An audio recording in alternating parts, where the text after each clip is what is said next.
Good morning मंडळी. दरवेळेसप्रमाणे तुम्हाला माहिती आहे की शनिवारची सुट्टी असते त्यांना, आणि मग शनिवारी आमचं कुठे ना कुठे फिरण्याचा प्लॅन असतो. तोच प्लॅन आज एक्झिक्यूट करण्याचा चाललाय. आज शनिवारची सुट्टी कारणामुळे फिरायला निघलो, पण आम्ही कुठे निघालो हे तुम्हाला पुढे दाखवणारच व्हिडिओमध्ये. हा आपला पहिला लॉंग व्हिडिओ होणार आहे. त्यातल्या त्यात आजच्या या व्हिडिओमध्ये समोरासमोर कॅमेरा फेस करून बोलण्याचे ट्राय करतोय, आणि आजचा व्हिडिओ खूप एक्साइटिंग होणार आहे. तुम्हाला पुढे बघायला मिळेलच काय काय मजा करणार आहे. त्याच्यामुळे ती मजा बघण्यासाठी स्टे ट्यून राहा, जेणेकरून तुम्हाला बघायला मिळेल. चला दाखवते पुढे. आज मग घरातली सगळे कामं आवरून आम्ही सकाळीच निघलो, जेणेकरून दुपारी ऊन जास्त पडण्या अगोदर आमच्या घरी येण्याचा प्लॅन होता. तसं लॉंग व्हिडिओ बनवण्याचं खूप दिवसापासून विचार करत होते, आज करू किंवा उद्या करू, पण असं धाडस होत नव्हतं. पण आज म्हणलं काही करून करायचंच आहे. आज स्वतःला तयार केलं आणि म्हणलं चला लॉंग व्हिडिओ पण बनवलं. आणि दांडी पौर्णिमेनिमित्त आम्ही दरवर्षी म्हैसमाळच्या देवीच्या दर्शनाला जात असतो. पौष महिन्याच्या नंतर दांडी पौर्णिमा होते त्यावेळेला.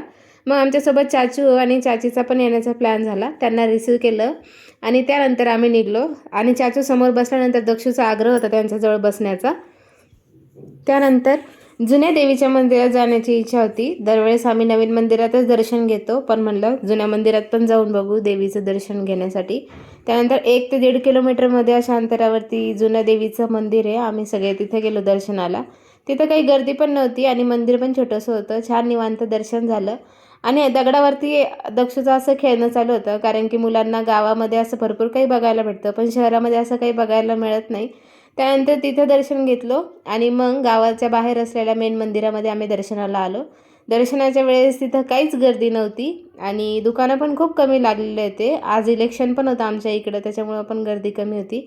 मंदिराच्या बाहेर छान अशी महादेवाची पिंड होती. अगोदर त्या महादेवाच्या पिंडीचं दर्शन घेतलं आणि त्यानंतर देवीच्या दर्शनाला गेलो. तसं लाईन लावण्याची गरज नव्हती, सरळ सरळ जायला रस्ता होता आणि दर्शन पण निवांत झालं.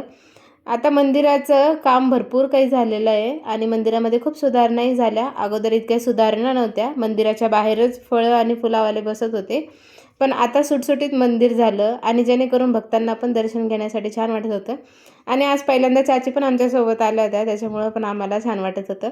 त्यानंतर आम्ही मध्ये गेलो देवीच्या दर्शनासाठी. मध्ये कॅमेरा आणि मोबाईल अलाउड नव्हता, त्यामुळे मध्ये काही आम्हाला शूट घेता आलं नाही. तरी पण जमल तेवढं आम्ही बाहेरून शूट घेतलं. तुम्ही पण दर्शन घ्या, आम्ही पण दर्शन घेतोय. त्यानंतर इथे हा जो रस्ता दिसतोय, हा मंदिराच्या बाहेर जाण्याचा रस्ता आहे. इथून बाहेर गेल्यानंतर मंदिरामध्ये जे काही नवसाचे बोकडे असतात त्याचं पूजा केली जाते. आणि इथं हा यज्ञकुंड आहे मंदिराच्या बाहेरच. या यज्ञकुंडामध्ये नवरात्रीमध्ये आणि चैती पौर्णिमेच्या वेळेस मोठे मोठे यज्ञ होतात. आणि त्यानंतरच मंदिराच्या समोर ही अखंड ज्योत जळत असते नवरात्रीची 9 दिवस. आणि आताही जळते का नाही माहीत नाही, कारण की आता तिथं काही दिसत नव्हतं, पण नवरात्रीच्या वेळेस आणि चैत्रीच्या वेळेस इथं सलग कंटिन्यू 9 दिवस इथं ज्योत जळत असते. आणि मंदिराच्याच गाभाऱ्यामध्ये हे औदुंबराचं झाड आहे. इथं ना नवसाचे धागे बांधले जातात. जो ज्याचं काही नवस असेल तो इथे धागे बांधतो आणि त्याचा नवस पूर्ण झाल्यावर येऊन सोडायचा असतो. तुला कोणाकडून घ्यायची आहे? घेऊन देणार आहे तू? हो, घेऊन देणार. मला पण काहीतरी पाहिजे. काय घेऊन देणार? पैसेच नाही माझ्याकडे.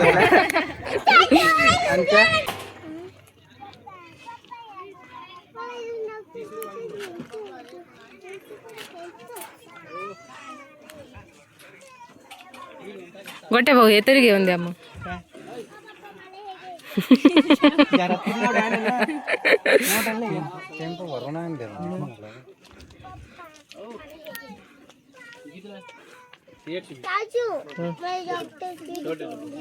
कुठं दिसते तिथं नाही.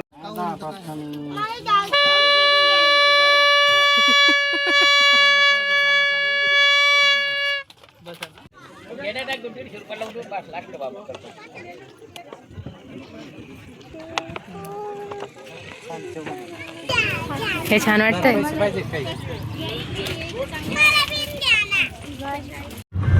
चेकअप चालू आहे चाचूचा.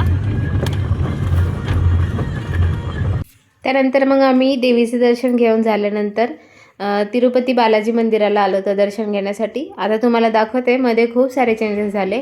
मागच्या वर्षीच आम्ही दांडी पौर्णिमेच्या वेळेस आलो होतं, त्यानंतर यायला काही जमलं नाही, पण आता ह्याच निमित्तानं इथं ह्या मंदिरामध्ये येणं होतं. आता मंदिरामध्ये खूप सारे चेंजेस झाले आणि तिथलं वातावरण पण खूप छान झालं. मंदिराला कलर करण्याचं काम झालेलं आहे. त्यांना इथे व्हिडिओमध्ये घेत होते, पण त्यांची आणि माझी हाईट कधीच मॅच होत नाही व्हिडिओ घेत असताना, तरी ट्राय केलं. त्याच्यानंतर आम्ही मध्ये गेलो. मंदिरामध्ये रांगोळीचं काम चालू होतं. पूर्ण मंदिराला पण पेंट केलं.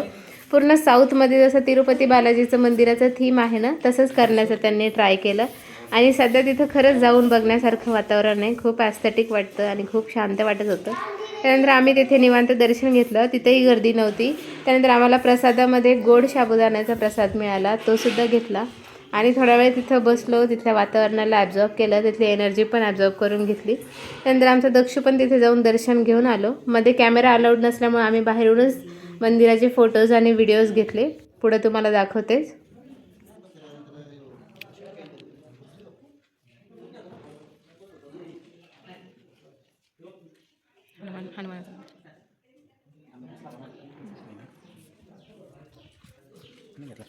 ती वाटी संपली. आता झोपतो मी. आता झोपू का?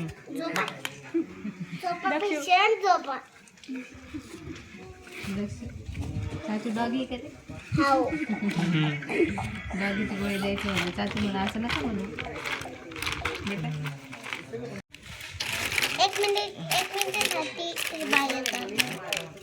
चाचूचा खिसा मोकळा करायचा, पण चाचूनं फोन पे आणला इथं.